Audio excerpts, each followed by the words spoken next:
Bonjour à toutes, bonjour à tous, bienvenue sur Radio Télécouleur pour un nouveau numéro de la télévision française, ses grandes dates, ses personnages clés.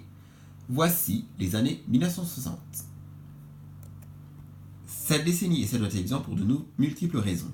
L'expansion de la zone de diffusion, le territoire est pratiquement entièrement couvert en 1965 par la première chaîne et en 1970 par la seconde. La deuxième chaîne est créée en 1964. Les progrès techniques, arrivée de la couleur en 1964. Des changements structurels, l'introduction de la publicité. Les grands événements des années 1960. La Mondiovision, née en 1962. C'est le lancement du satellite tel Bear puis Early Bird en 1965.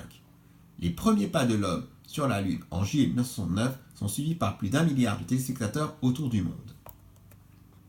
Les principaux événements. En mars, Raymond Jeannot, auditeur du Conseil d'État et collaborateur du général de Gaulle, est nommé directeur général de la RTF.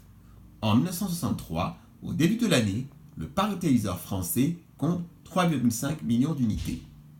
En janvier 1966, c'est la naissance de l'hebdomadaire Télépoche. En 1967, les premières émissions en couleur à partir du 1er octobre sur la deuxième chaîne à raison de 12 heures de programme hebdomadaire.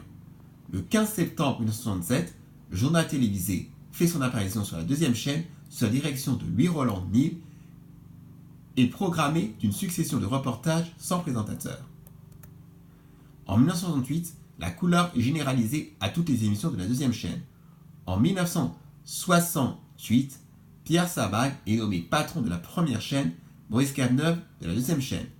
En 1969, la France compte 10 millions de récepteurs de télévision. Merci beaucoup, à la semaine prochaine, au revoir.